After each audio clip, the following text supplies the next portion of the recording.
우리가 은혜 받은 하나님 말씀은 구약성경 이사야서 12장 1절부터 6절까지 말씀입니다. 제가 가진 성경으로는 구약성경 982페이지에 있는 말씀이고요. 이사야서 12장 1절에서 6절까지 말씀을 제가 한 절, 여러분들이 한 절 같이 교독합니다. 그날에 내가 말하기를 여호와여 주께서 전에는 내게 노하셨사오나 이제는 주의 진노가 돌아섰고 또 주께서 나를 아니하시오니 내가 주께 감사하겠나이다 할 것이니라. 보라 하나님은 나의 구원이시라. 내가 신뢰하고 두려움이 없으리니 주 여호와는 나의 힘이시며 나의 노래시며 나의 구원이심이라. 그러므로 너희가 기쁨으로 구원의 우물들에서 물을 기르리로다. 그날에 너희가 또 말하기를 여호와께 감사하라. 그의 이름을 부르며 그의 행하심을 만국 중에 선포하며 그의 이름이 높다 하라. 여호와를 찬송할 것은 극히 아름다운 일을 하셨음이니 이를 온 땅에 알게 할지어다. 시온의 주민아 소리 높여 부르라. 이스라엘의 거룩하신 이가 너희 중에서 크심이니라 할 것이니라. 아멘. 함께 읽을 말씀을 가지고 두려움에서 찬양으로 라는 제목으로 함께 은혜를 나누길 원합니다. 여러분은 지금 무엇이 가장 두려우십니까? 건강입니까? 아니면 자녀의 앞날입니까? 경제의 문제입니까? 아니면 직장의 불안함입니까?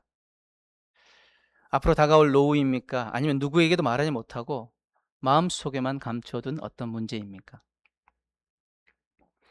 우리 모두는 두려움을 안고 살아갑니다. 어린아이만 두려워하는 것이 아니라 어른도 두려워합니다. 믿음 없는 사람만 두려워하는 것이 아니라 믿음이 있는 사람도 두려워합니다. 성경의 인물들 가운데도 아브라함도 두려워했습니다. 모세도 두려워했고요. 기드온도, 다윗도, 엘리야도 두려워했습니다. 심지어 예수님께서도 그 십자가를 앞에 두고 겟세마네 동산에서 심히 고민하고 슬퍼하셨다라고 말씀합니다. 그러므로 두려움을 느낀다는 사실만으로 믿음이 없다고 말할 수 없습니다. 두려움은 인간의 연약함을 보여주는 자연스러운 감정이기 때문입니다. 문제는 두려움이 찾아오는 데 있지 않습니다. 그 두려움을 가지고 어디로 가느냐, 이것이 중요합니다. 어떤 사람은 두려움을 혼자 끌어안습니다. 어떤 사람은 그 두려움을 잊기 위해 술이나 쾌락을 쫓습니다.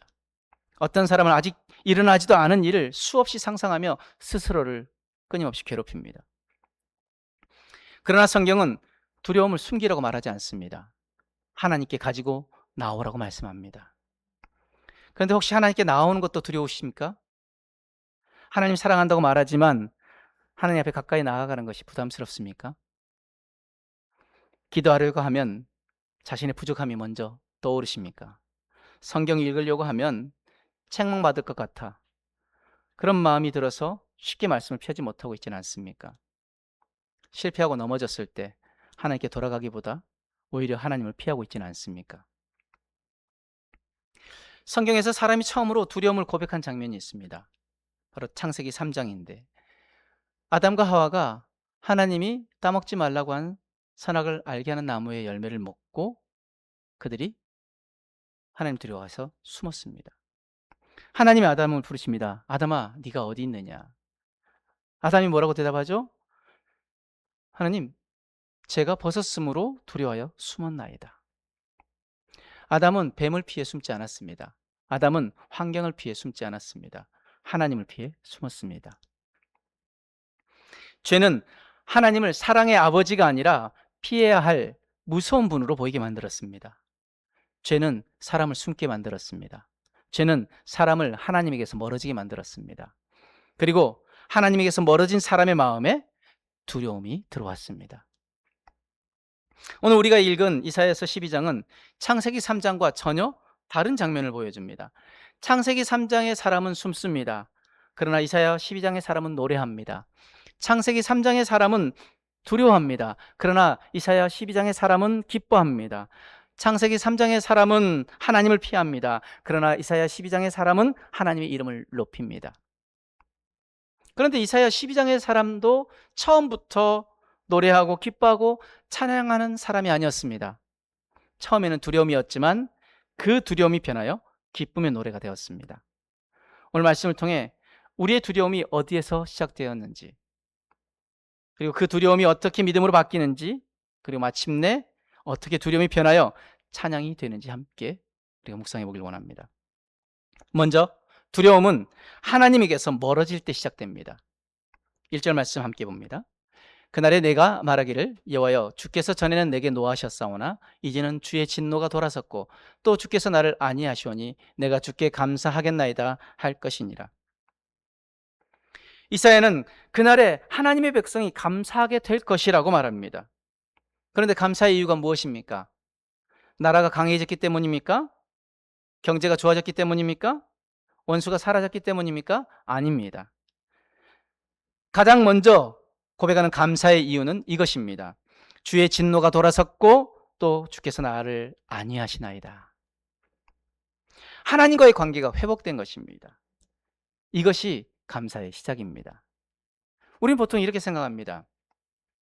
이 문제만 해결되면 정말 마음이 편할 건데, 이번 검사 결과만 좋으면 감사할 텐데, 자녀 문제만 잘 풀리면 기뻐할 텐데, 경제적인 어려움만 지나가면 평안할 텐데.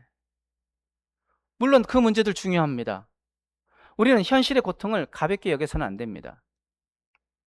그러나 한 문제가 해결된다고 그 모든 두려움이 끝나진 않습니다.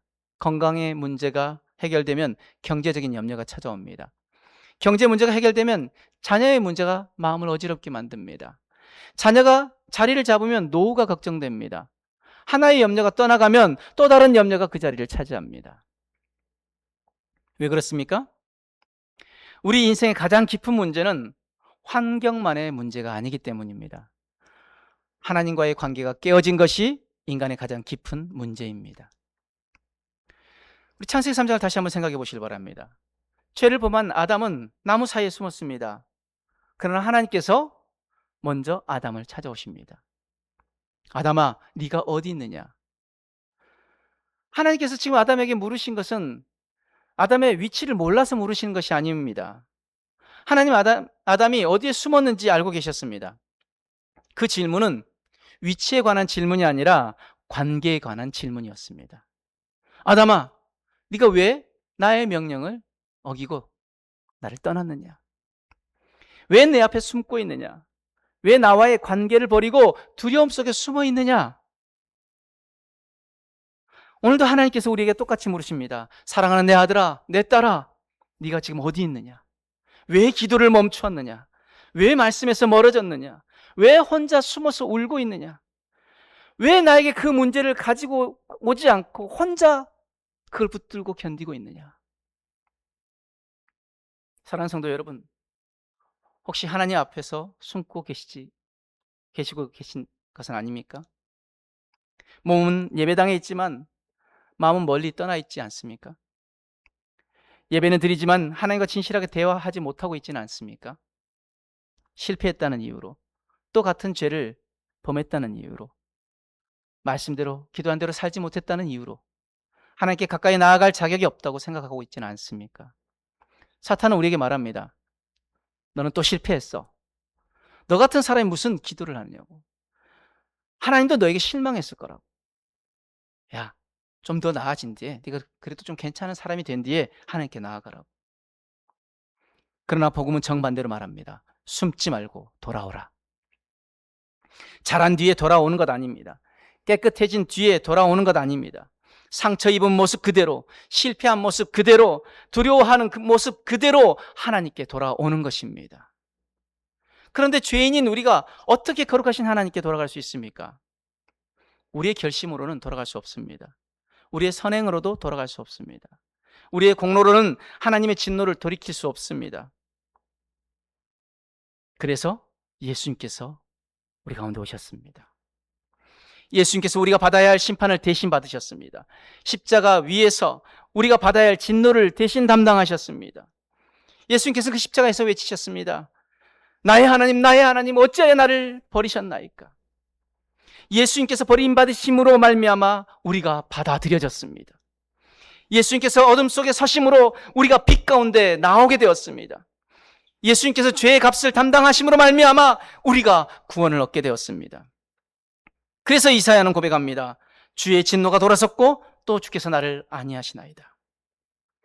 복음은 단순히 죄책감을 조금 덜어주는 이야기가 아닙니다. 복음은 하나님과 원수되었던 사람이 하나님의 자녀가 되어지는 복된 소식입니다. 복음은 숨어있던 죄인이 아버지의 품으로 돌아오는 사건입니다. 복음은 두려워하던 사람이 위로받는 이야기입니다. 그러므로 기억하시길 바랍니다. 두려움은 하나님에게서 멀어질 때 시작됩니다. 그러나 평안은 하나님께 돌아올 때 시작되어집니다. 환경이 모두 달라져야 평안해지는 것 아닙니다. 하나님과의 관계가 회복될 때 참된 평안이 시작됩니다. 또 한 가지 우리가 기억해야 할 것, 하나님을 바라보는 믿음은 두려움을 물리친다는 것입니다. 2절 말씀 함께 있습니다. 시작. 보라, 하나님은 나의 구원이시라. 내가 신뢰하고 두려움이 없으리니 주 여호와는 나의 힘이시며 나의 노래시며 나의 구원이심이라. 아멘. 2절 말씀은 보라라는 단어로 시작합니다. 성경에서 보라는 말은 단순히 눈으로 한번 보라는 그것 아닙니다. 시선을 돌리라는 말씀입니다. 네가 지금까지 바라보던 것에서 눈을 떼어라. 문제만 바라보지 말고 하나님을 바라보아라. 내가 두려워하는 대상보다 더 크신 하나님을 보아라. 이 의미입니다. 두려움은 우리의 시선을 빼앗습니다. 두려움이 찾아오면 우리는 문제를 반복해서 바라봅니다. 한 번 생각하고 끝내지 못합니다. 또 생각합니다. 잠자리에 누워서도 생각합니다. 아침에 눈을 뜨자마자 또 생각합니다. 아직 일어나지 않은 최악의 상황을 상상합니다. 그러면서 문제는 점점 더 커지고 하나님은 점점 더 작아집니다. 하지만 실제로 하나님이 작아진 것 아닙니다. 우리의 시야에서 하나님을 놓친 것입니다. 여러분, 베드로를 생각해 보시기 바랍니다. 풍랑이 있는 바다 위로 예수님께서 그 바다 위를 걸어오십니다. 베드로가 그 주님 발견하고 말합니다. 만일 주님이시거든 나를 명하사 물 위로 오라 하소서. 예수님 말씀하십니다. 오라. 그래서 베드로가 그 배에서 내려 물 위를 걸어갑니다. 그런데 강한 바람을 보는 순간 두려워졌습니다. 그리고 물에 빠지기 시작합니다. 여러분, 바람은 베드로가 배에서 내린 뒤에 갑자기 불어닥친 것 아닙니다. 파도도 베드로가 배에서 내리고 나서 파도가 친 것 아닙니다. 처음부터 있었습니다. 처음부터 풍랑이 불었고 파도가 일었습니다. 상황은 똑같았습니다. 그런데 달라진 것이 하나 있습니다. 무엇입니까? 베드로의 시선이 달라졌습니다. 예수님을 바라볼 때는 물 위를 걸었습니다.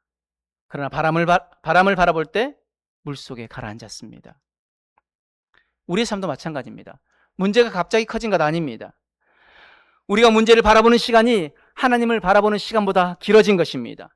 염려의 음성을 듣는 시간이 말씀을 듣는 시간보다 길어진 것입니다. 세상의 소식을 보는 시간은 많지만 하나님의 약속을 묵상하는 시간은 줄어든 것입니다. 그래서 오늘 말씀은 우리에게 명령합니다. 보라, 세상을 보지 말고 하나님을 보라. 하나님의 성품을 보라. 하나님의 약속을 보라. 십자가를 보라. 부활하신 주님을 보아라.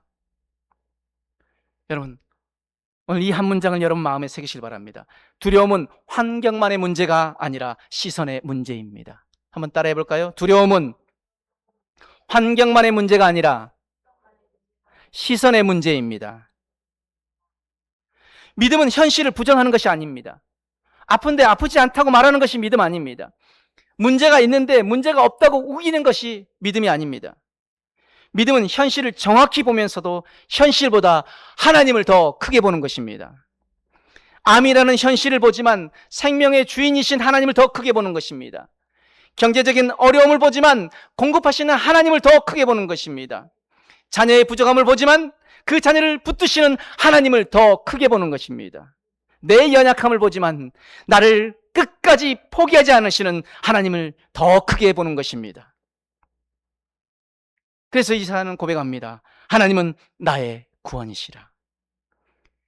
여기서 중요한 차이가 있습니다. 이사야는 하나님께서 나에게 구원을 주신다라고만 말하지 않습니다. 하나님이 나의 구원이시다라고 고백합니다. 우린 종종 하나님보다 하나님이 주시는 것에 더 관심 있고 그것을 더 원합니다. 하나님, 건강 주세요. 하나님, 이 문제 해결해 주세요. 하나님, 우리 자녀 잘 되게 해주세요. 하나님, 지금 내 형편 바꿔주세요. 물론 우리는 그렇게 기도할 수 있습니다. 하나님 우리의 필요를 아시고 우리의 기도를 들으시는 분이시기 때문입니다.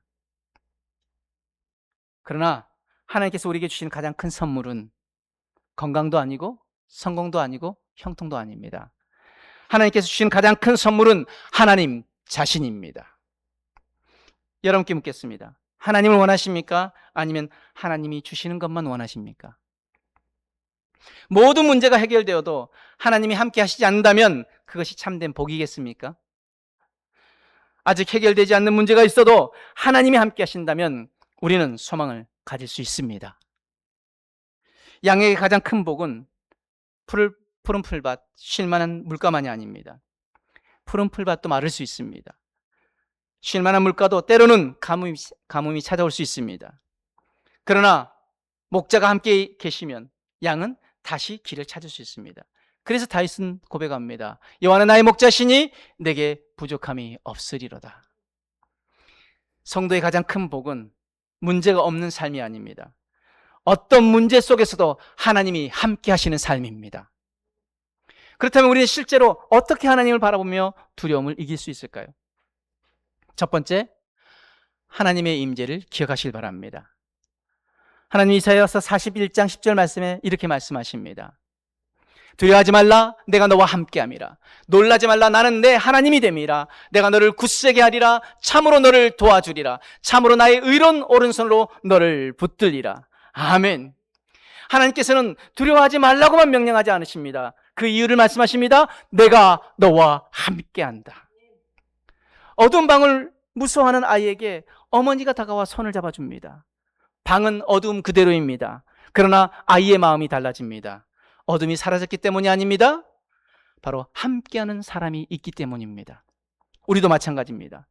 상황이 당장 바뀌지 않아도 하나님께서 함께 하신다는 사실을 기억할 때 우린 다시 일어나 걸을 수 있습니다. 두 번째, 하나님의 약속을 붙드시길 바랍니다. 우리의 감정은 날마다 달라집니다. 어떤 날은 믿음이 충만한 것 같고 어떤 날은 모든 것이 무너지는 것처럼 느껴질 때가 있습니다. 그러나 하나님의 말씀은 우리의 감정 따라 달라지지 않습니다. 우리 하나님은 분명히 약속하십니다. 내가 결코 너를 버리지 아니하고 너를 떠나지 아니하리라. 세상 끝날까지 내가 너희와 항상 함께 있으리라.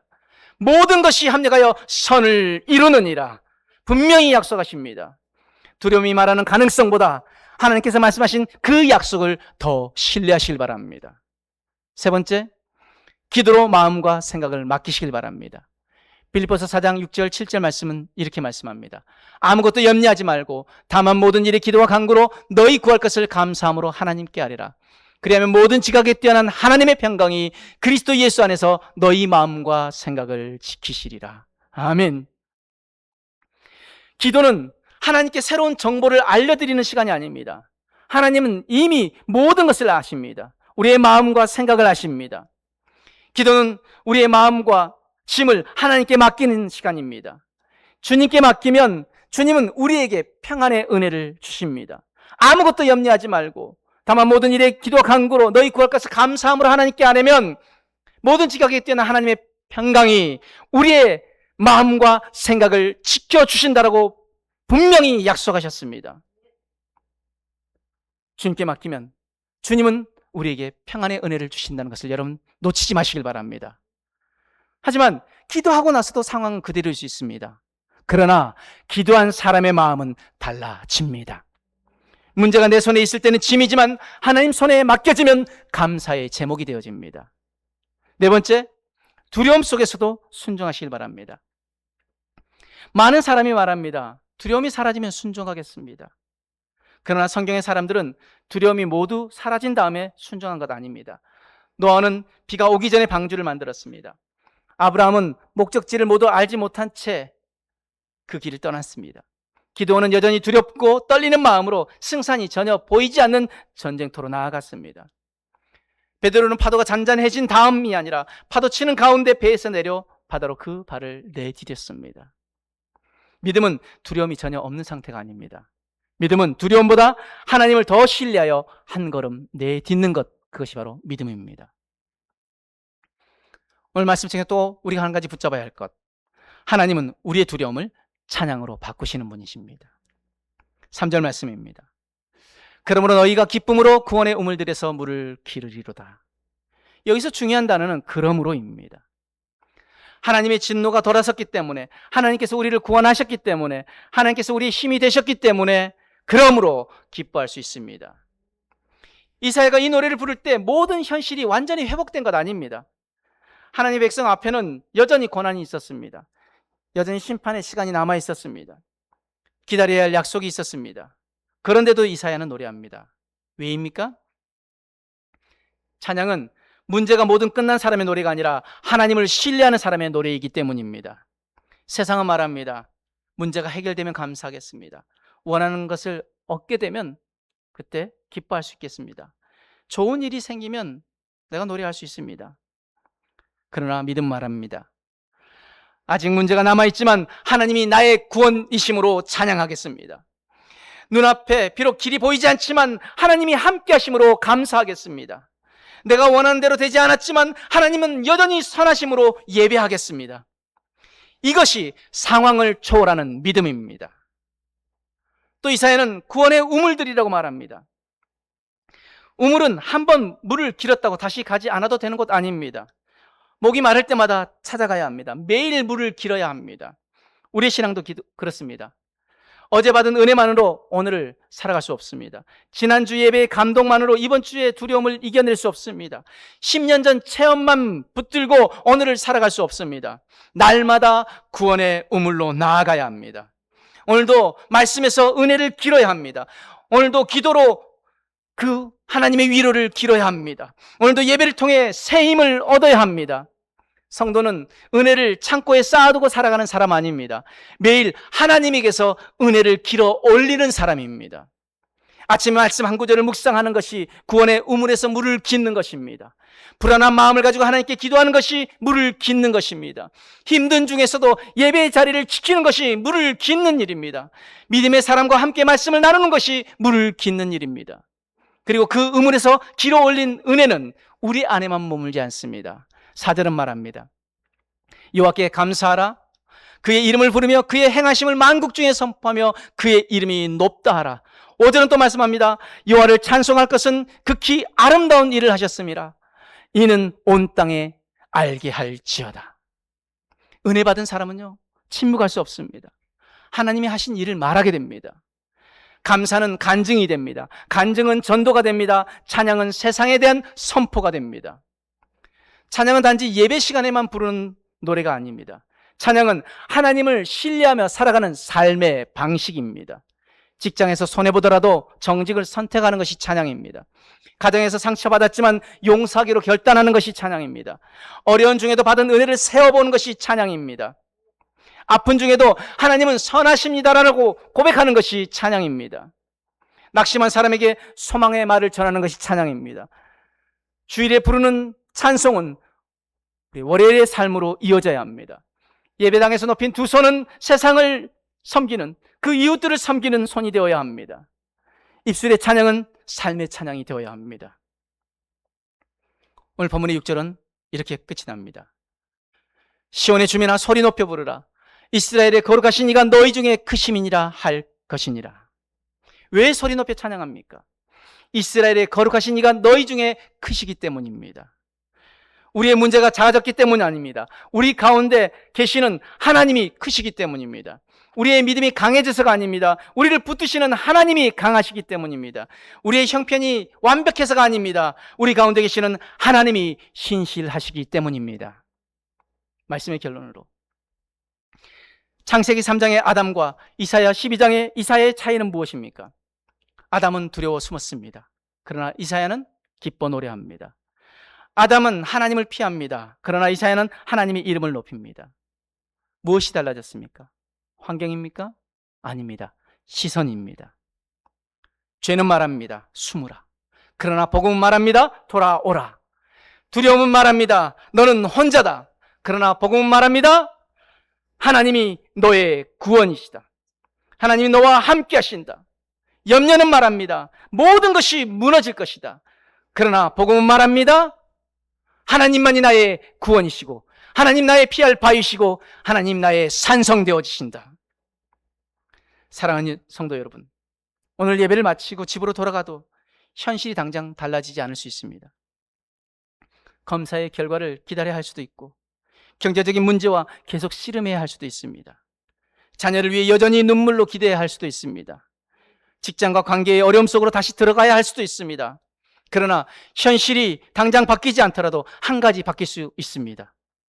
무엇입니까? 우리의 시선은 바뀔 수 있습니다. 오늘까지 문제만 바라보았다면 이제 하나님을 바라보시길 바랍니다. 오늘까지 염려의 말을 붙들었다면 이제 하나님의 약속을 붙드시길 바랍니다. 오늘까지 두려움 때문에 멈춰 있었다면 믿음으로 오늘 그 한 걸음을 내디디시길 바랍니다. 여러분의 삶을 축복합니다. 여러분의 가정을 축복합니다. 두려움 속에서도 하나님을 바라보는 믿음의 사람이 되시길 바랍니다. 두려움 속에서도 기도하는 사람이 되시길 바랍니다. 두려움 속에서도 말씀 붙드는 사람이 되시길 바랍니다. 두려움 속에서도 순종하는 사람이 되시길 바랍니다. 두려움 속에서도 찬양하는 사람이 되시길 바랍니다. 믿음은 두려움이 없는 것이 아니라 두려움보다 하나님을 더 크게 보는 것입니다. 우리의 시선이 하나님을 향할 때 두려움이 변하여 믿음이 됩니다. 그 믿음은 감사가 됩니다. 그 감사는 찬양이 됩니다. 오늘 이사야의 고백이 우리의 고백 되어지길 원합니다. 우리 함께 2절 우리 같이 한번 믿음으로 고백하며 함께 고백합니다. 시작. 보라, 하나님은 나의 구원이시라. 내가 신뢰하고 두려움이 없으리니 주 여호와는 나의 힘이시며 나의 노래시며 나의 구원이심이라. 아멘. 하나님이 나의 구원이십니다. 하나님이 나의 힘이 되십니다. 내가 그 하나님을 신뢰하기에 나는 두려움이 아니라 하나님을 찬양하며 나아갑니다. 오늘도 저와 여러분의 삶이 그 두려움에서 벗어나 하나님을 찬양하는 귀한 삶이 되어지길 주님으로 축복합니다.